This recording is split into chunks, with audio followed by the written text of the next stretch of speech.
Okay, everybody, I am so excited to introduce our next guest. I've got Sidney Walker here, and if you're a OG San Angelo and you know Big Sid, right, your alias, I love it. Which, okay, y'all already know we got to talk about Big Sid's birthday bash, but first, we want to get to know Sidney. You have such an interesting upbringing and story as to how you got to San Angelo. Yes, definitely. By the way of the military, Goodfellow Air Force Base. I was stationed at Goodfellow, in the Air Force for about 11 years. Yeah. Loved everything about San Angelo. As most people would be ready to get out of here, I was the one that was like, you know what, I think this is somewhere where I would like to settle and try to bring more to the community. So when I came to San Angelo, obviously I didn't know much about it. Just knew, hey, it was in Texas. It looked like it was close to San Antonio and not too far from Houston. There you go. And it truly, over the time, it grew to be something for me to where I felt like I need to be a part of this community. Yeah. I need to bring something to this community that I thought was missing. And obviously that's how I got into the shows. I was already into music prior to me joining the military, but once I got here and I got settled, I was like, you know what, let me go ahead and use my talents a little bit further and try to bring some type of entertainment to the city. Yeah, because like you said, you've been interested in music your whole life. Yes. 15 years old, I was already in the studio, taking my money that I get from cutting yards with my father, go to the studio, pay $35 an hour to record, learn what I can. And at that age, I mean, even the older guys from back then would say, man, I was on my way already to wanting to be further in the entertainment industry. Wow, and it's kind of interesting to me because it's kind of two different things. You had some choir background, and then but you were more interested in hip hop. Yeah, I was. Well, show choir was in our high school. It was like a high school band that we would have instead of like the normal choir. It would be a show choir, so it was a show band, and they knew my talents already in high school. So actually, in the show choir, I did rap.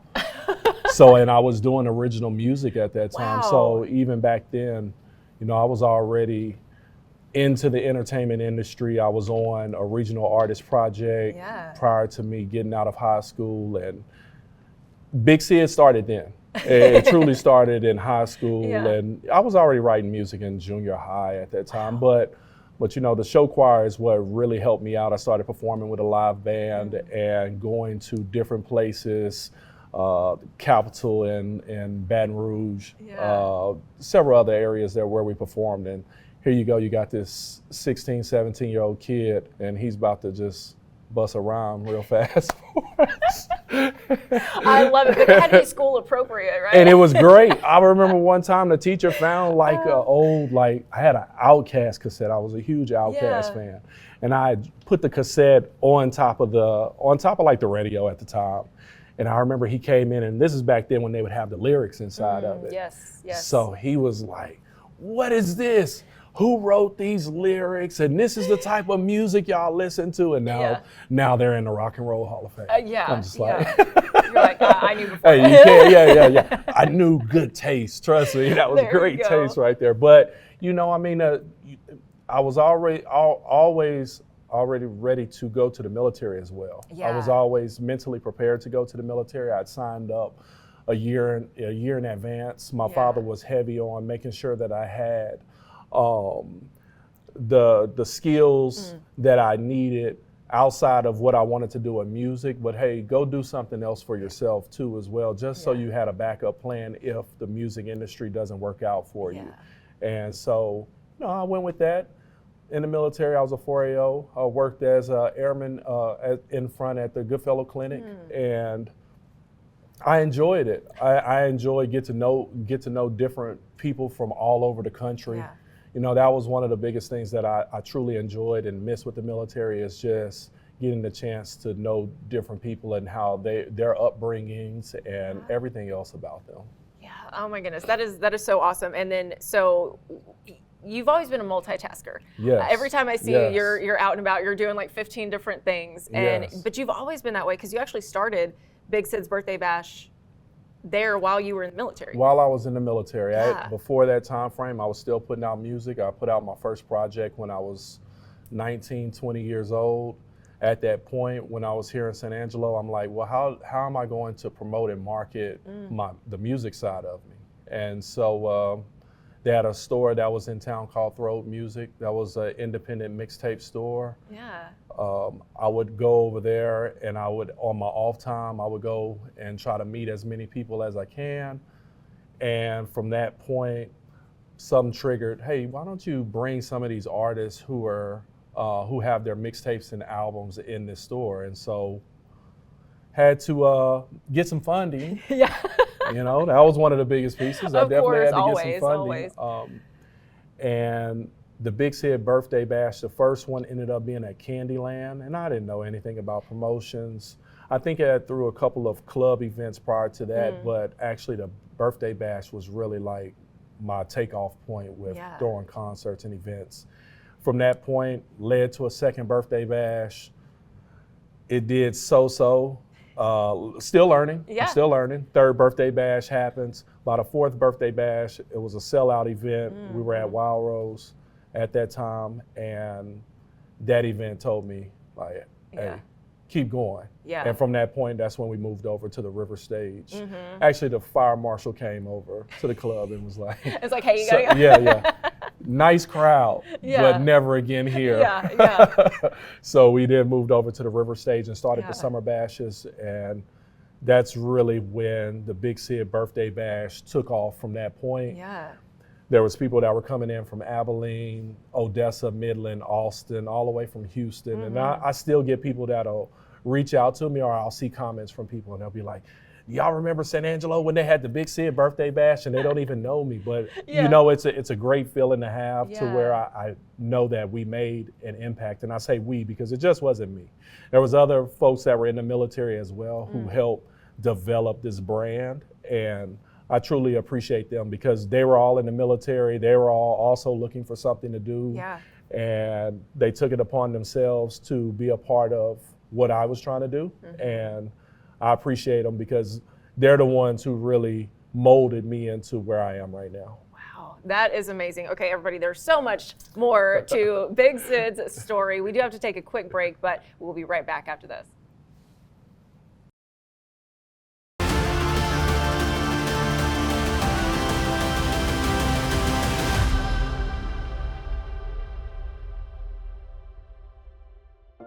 Okay, everybody, we are back with Sidney Walker, aka Big Sid. All right, no stranger to events, no stranger to venues. Of course, we're in the beautiful Rendezvous Point here off Beauregard. Someplace that's near and dear to your heart. You have utilized so many venues in San Angelo to bring so many wonderful people here. That's right. I used to be here for about 10 years. I think I started here in 2013. I think 2023 was the end of our era with the Beauregard. But I mean, even this place, I enjoy bringing concerts and events of all type, not just concerts, but just being able to see people of all ages, families come together and enjoy or celebrate, whether it was a graduation or wedding, any type of party, baby showers. You know, I just enjoy seeing families come together and get that bond. So, you know, this is another beautiful venue that obviously, you know, I used to be a part of back in the day, and a lot of artists stepped through these doors too and performed on the stage in here, and you know, I definitely enjoyed my time here and glad that it's still thriving. Yeah. Well, okay, so speaking of wonderful artists and thriving, you know, your career is just taken off, of course, you in the music industry, and, you know, being the one to book these concerts, and because a lot of the artists, you know, y'all kind of came up together. That is right. That is right. I mean, a lot of the artists that I still work with to this day, I was fans of them prior to me having a relationship on the business side with them, from obviously Paul Wall, Chameleonaire, a lot of those guys. I was a fan first. And I think our relationship just grew because obviously I was the guy in West Texas. They didn't really know anybody this far out in Texas, and I was their go-to guy for whenever they need, for shows, for music, just any type of entertainment. And you know, a lot of these guys I truly enjoy still being in this entertainment industry and also growing as well, because a lot of folks don't make it this far in the music industry or still in this business. And like Paul Wall, he's been in it for 20 plus years. Yeah. And I have pictures of me and him when we were both in our early 20s. Oh, now man. we're plus 40 plus. So Yeah. Oh, the my grays goodness. are about to start showing. No, So. no, I love the wisdom. Yeah, the wisdom. is There what it is. That's the word. That's the word. I love it. Okay, so speaking of wisdom, you got to have a lot to, like you said, sustain a career in the music industry. So you have done really everything, promoting. You've been an artist yourself. You do producing. Let's talk a little bit about that. So I mean, everything started with me being an artist. So everything that I go back to, I mean, I think of the artist career that I had, being able to work, but I've always was a studio rat to where I didn't know how to turn the knobs and do any of the Pro Tools stuff, but I knew what I wanted to hear. So we call that an A&R. Okay. So an A&R is somebody who basically helps assist producing, putting records together. We may not touch the keyboard at all, but we know the sounds that we do want to hear. Yeah. And I've always had that type of knack in the industry, and others would tell me like, hey, you have a great ear for music. And that's what really helped my career grow over time. But I was also the guy that would want to learn the music business too as well. So I would study any type of entertainment book.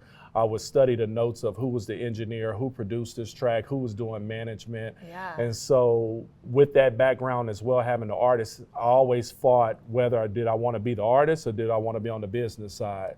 So that was a battle Big Sid always had with Sidney Walker. Yeah. Do you want to be Big Sid or you want to be Sidney Walker? Exactly. So over time, I wanted to step back from being the artist and be more of behind the scenes on events. And so I was managing artists. I was, like I said, helping them produce songs as well, tour managing as well. Just every facet of the industry I wanted to touch. And that's just the kid in me that wanted to touch everything. I just wanted to know, how does this work? How does this go? And I truly lived the dream. I really did. I've lived my dream out. That is amazing. Okay, so you said something that I really want to touch on is all the research you did and the work you did behind the scenes, because I often hear like, oh, they're an overnight success, or oh, they're but overnight tell us a little, tell us a little bit about that. Definitely not an overnight success. Right. Multiple years of failing. Let me take that back. It's not a fail. It's a learning lesson. Everything that I had, most people would have quit when it starts having a little bit of friction and you start losing money, because people don't realize in this entertainment industry it's easy to get scammed, it's easy to lose money. I've been down that road before, but something always told me, get back up, keep working on it, keep putting in work. And over time you would learn the business, the ins and outs, and that's what really still motivates me to this day to keep going, is knowing where the past was for me and all the years of not knowing certain things and falling into certain traps. Now to be able to teach others or give them some type of the game. A lot of times it's, when I was coming up, I didn't have a chance to give people the game. But now, I feel like I'm wise, I have a little bit more wisdom, and I've been through it, and I can help guide some of these newer artists in the industry. Yeah, and speaking of giving back, let's talk a little bit about your partnership with the Grammys. You're you're an advisor, basically. You remind me. Yeah. Yeah, so I sit on the Grammy advisory. So we have, basically there's a student that we take under our wing, and we basically guide them through certain moves in their career. Now, I'll tell you, the guy that I had, his name's Caleb.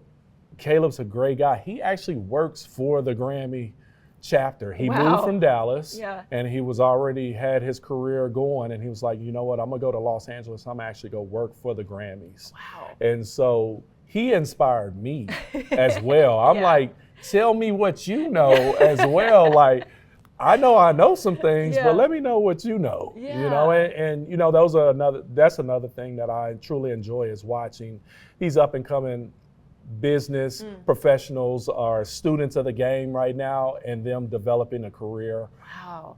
it just brings me back to where I was at the beginning and just trying to still develop and learn certain skills. But yes, I enjoy it. I hope that I can do it again this upcoming season for the Grammys. I don't know too many people in West Texas that are, part of the Grammys, but I'm grateful for that opportunity. And again, that came by the way of Paul Wall. Paul put me in position he used to be the Texas president for the Grammy chapter. Yeah. And so they were looking for members at that time. And Paul was like, you have enough credits to, be a part of the Grammy, Texas chapter. And I was like, okay, let me go ahead and turn it in. And turned it in, and they took me. And I was like, wow, this is amazing. So again, cool. That was another step. That's one of the only events that I probably haven't been to is like a Grammy or an award show. Wow. But I feel like it's coming though. Lord willing. Yeah. Lord willing. I love it. Okay, everybody, we do have to take a quick break. More with Big Sid in just a bit.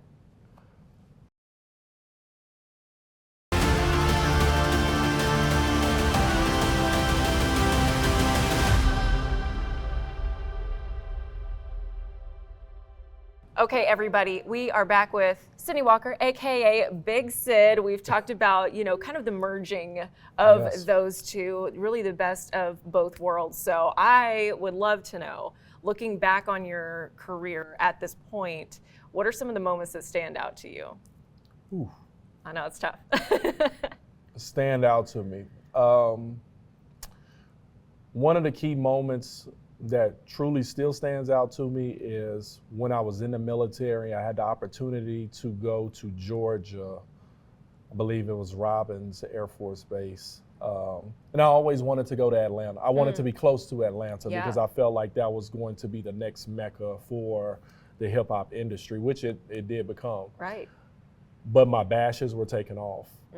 And so I had to make the decision of, hey, do you either want to still take these orders, or do you want to not accept these orders? Because this was on my dream sheet. These were wishes that I wanted to go to this base.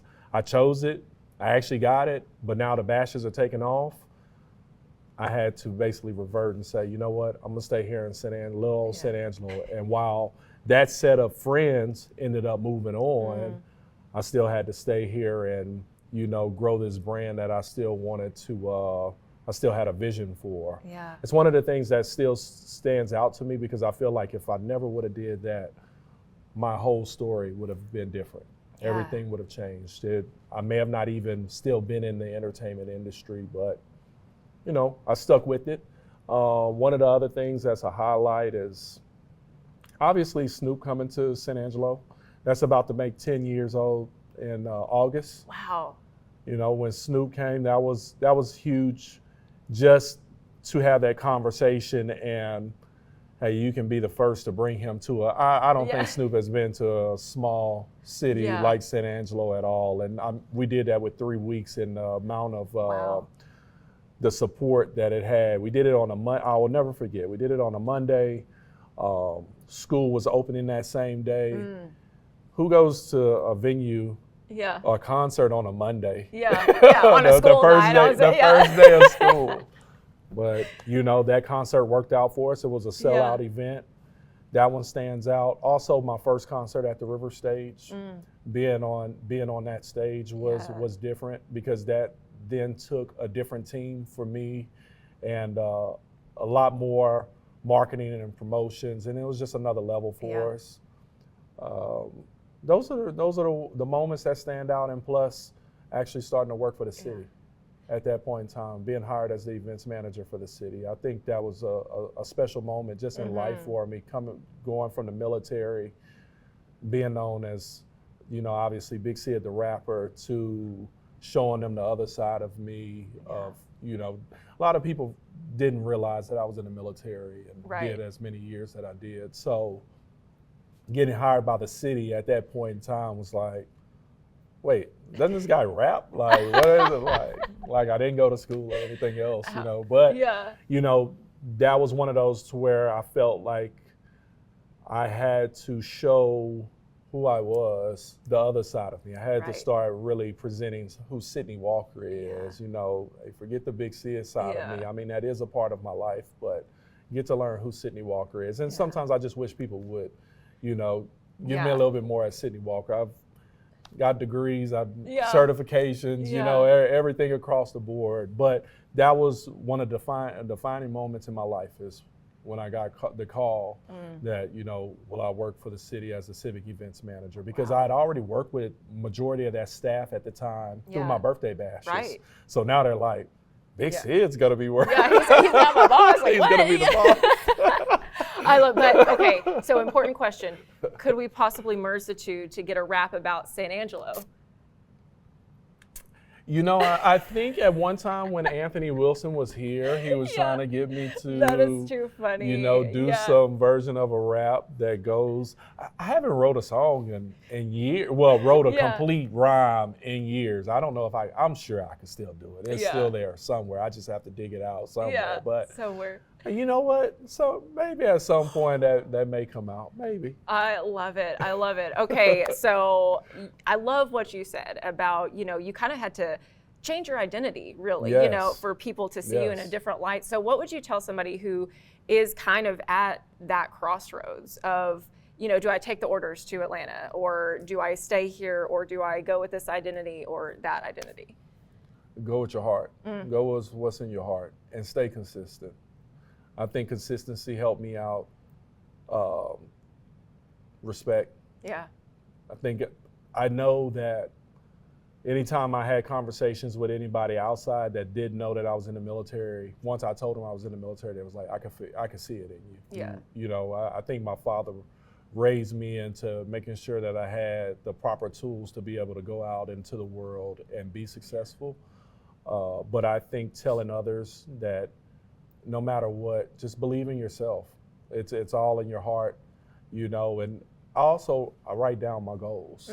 I write down a lot of my goals and where I would like to be at, whether it's in 3, 5, 10 years from down the line. And most times I hit a good amount of them. Some of them, they weren't meant for me probably to manage, but you know, I'm real big on just being consistent. You know, whatever's in your heart, stick with that and learn and continue educating yourself. You know, that's one of the things too. I'm still to this day, I'm learning how to do certain things, even in this entertainment industry after 20 years, what I didn't know. And even with coming up with the orchestra show, this is my first. It's my first time doing an orchestra show mixed with hip hop. And you know, I'm still learning certain things that I never knew in the music industry, and that's what probably keeps me going too, as well as knowing that I truly don't know it all. I